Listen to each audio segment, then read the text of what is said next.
سوال ہے جی، بڑا امپورٹنٹ سوال ہے. بھیجنے والے ہیں عمران حفیظ اسلام آباد سے. وہ کہتے ہیں جی ہمارے سیاستدان ہر ایوان کو مقدس کہتے ہیں. وہاں پر عوام کا، قوم کا خون چوسنے والے بیٹھے ہوتے ہیں، پھر ہم اس ایوان کو کیسے مقدس مان لیں؟ یہ خود وہاں پہ گالی گلوچ کرتے ہیں، لڑتے ہیں. کوئی اور بات کرے تو کہتے ہیں مقدس ایوان کی عزت خراب نہیں ہونے دیں گے. کیا ایوانوں کو مقدس تصور کیا جا سکتا ہے؟ عمران حفیظ صاحب، میں یہ لکھ بھی چکا ہوں، میں پہلے کہہ بھی چکا ہوں. کوئی پیشہ، یہ میں دنیا داری کی بات کر رہا ہوں، جس سے آپ کو تنخواہ ملتی ہو، میں اولیاء کی بات نہیں کر رہا، میں صوفیاء کی بات نہیں کر رہا. جس کی آپ تنخواہ لیتے ہیں وہ مقدس نہیں ہے. اور نہ کوئی جگہ، صرف 2-4 مقامات ہیں زندگی میں جو مقدس ہیں. میں ان کا بھی احترام کرتا ہوں. ویٹیکن ہے، وہ کرسچنس کے لیے بہت مقدس ہے. مندر ہے، وہ ہندوؤں کے لیے بہت مقدس ہے.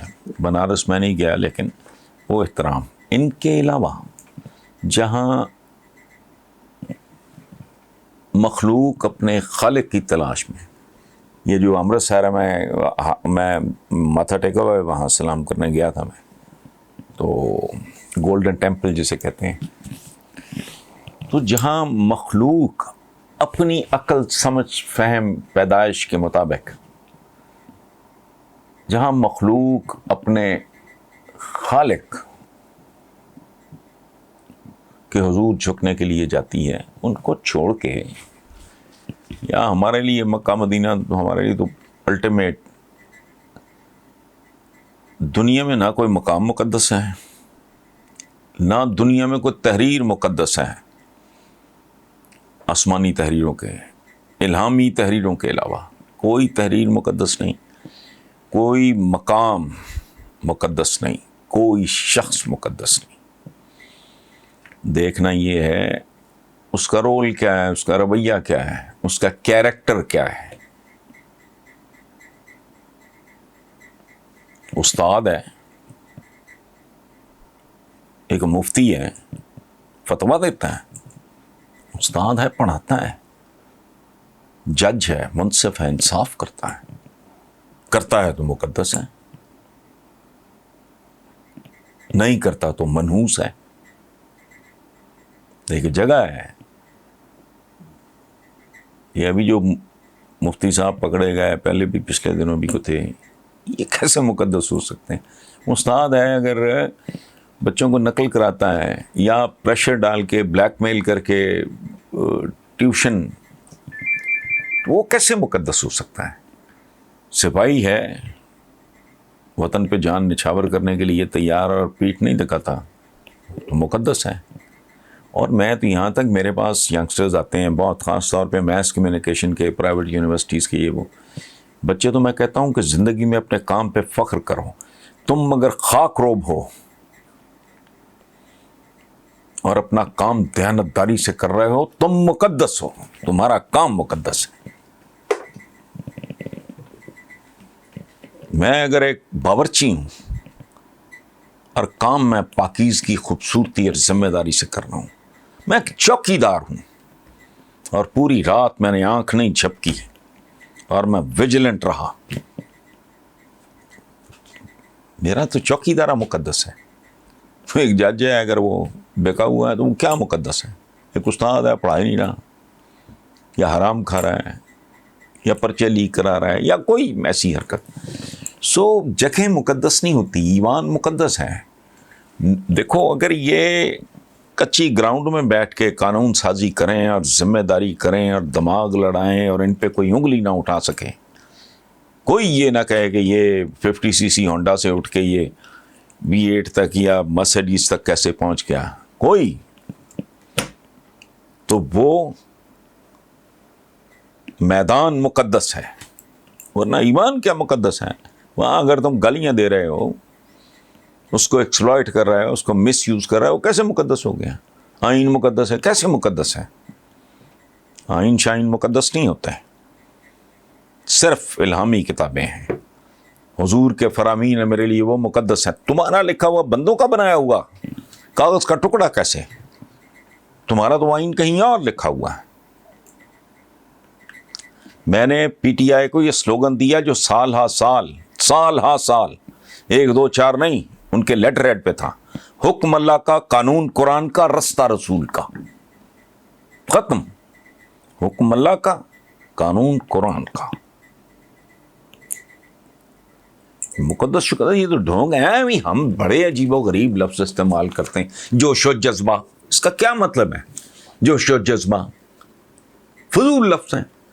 عقیدت و احترام سے جی فلاں یوم منایا کیسے تم نے؟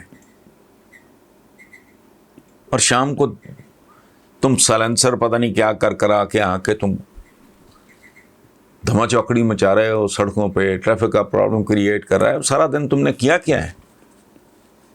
لیکن عقیدت و جوش و جذبہ،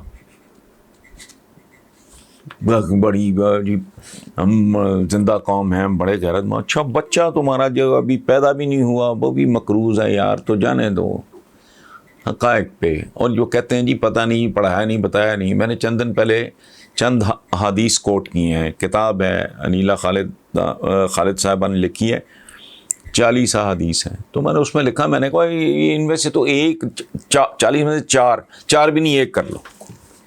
حضور کے پاس ایک بندہ گیا، جی میرے میں یہ بڑی کمزوریاں ہیں لیکن میں اتنا کچھ چھوڑ نہیں سکتا، میں کیا؟ تو آپ نے کہا اچھا تمہیں جھوٹ بولنے کی بھی عادت ہے نا؟ تو انہوں نے بتایا، اس نے کہا جی ہاں۔ آپ نے کہا جھوٹ چھوڑ دو، باقی سارے ایپ چھوڑ گئے۔ تو یہ باتیں سن کے ہم جوان ہوتے ہیں، چاہے ہم جاہل ہوں۔ میں نے اسکول بھی نہیں دیکھا، کالج بھی نہیں دیکھا، یونیورسٹی بھی نہیں دیکھی، لیکن میں بچپن سے سنتا ہوں کہ رشوت لینے والا اور دینے والا، اس میں کوئی عقل چاہیے۔ ان پڑھ بندے کو بھی پتہ ہے۔ حضور کی یہ باتیں تو گھر کے رگوں میں گھسی ہوئی ہیں۔ کیا جی جو کم تولتا ہے وہ جھوٹ بولتا ہے، کوئی یا کوئی ملاوٹ کرتا ہے، وہ ہم میں سے نہیں ہے۔ تو بھائی تمہیں تو اسلام کی روح خارج کر رہی ہے اس کے ادارے سے، تو کس چکر میں ہو؟ یہ سب اپنے آپ کو دھوکہ دینے والی ہیں باتیں ہیں، منافقت ہے۔ سو مقدس شقدس کیا ہونا ہے؟ مقدس تو پرفارمنس ہوتی ہے، کام ہوتا ہے۔ جیسے پرائم منسٹر نے پچھلے دنوں کہا کہ جی وہ انگریزی لباس پہنا ہو، میں نے کہا لباس تو پیکنگ ہے، اصل بات تو یہ ہے کہ اس کے اندر کیا ہے۔ اگر اندر بھی کالا ہی ہے تو میں شلوار کرتا بھی سفید پہن لیتا ہوں، واٹ از دی ایشو؟ اس کی تو کوئی حیثیت ہی نہیں ہے۔ اچھا اسی طرح زبان کیا ہے بھائی؟ میں اگر عربی میں بڑی بڑی غلیظ گالیاں ہیں۔ میرا ایک دوست تھا عبد الرحمٰن صالح علیہ شیخ، وہ ڈیتھ ہو گئی ہے، میں اس کو اپنی زبان کی گالیاں شغلاً، اس وقت عمر میری کو 29-30 سال ہوگی، تو وہ مجھے عربی کی تو اس میں گالی ہیں۔ تو یہ کیا بات ہوئی؟ میری تو سمجھ سے باہر ہے۔ آئنسٹائن اگر جو بھی اپنے کو فارمولے یہ وہ یا نیوٹن وہ اگر پنجابی میں بھی لکھتا تو کمال تھا۔ اب وارث شاہ جیسا کلام کون لکھے گا؟ گھٹیا کلام انگریزی میں بھی ہے۔ سو میں نے کہا جی زبان لباس یہ تو کوئی چیز ہی نہیں ہے، اور ہمارا تو لباس، میں نے بلکہ عمران خان کے وہ اس والے بیان پہ میں نے کہا کہ آپ بنی گالا میں بچوں کے لیے بنا رہے ہو کرکٹ کا گراؤنڈ، تو ان کو طوطیاں پہناؤ۔ ہمارا تو لباس یہاں کا دھوتی ہے، شلوار بیسیکلی ٹرکش ہے، یہ ترکی لباس ہے، ترک بھی چھوڑ گئے ہیں۔ یہ ایشوز نہیں ہیں، یہ پیکنگ ہے، زبان بھی پیکنگ ہے۔ اصل بات یہ ہے کہ میں بات کیا کر رہا ہوں۔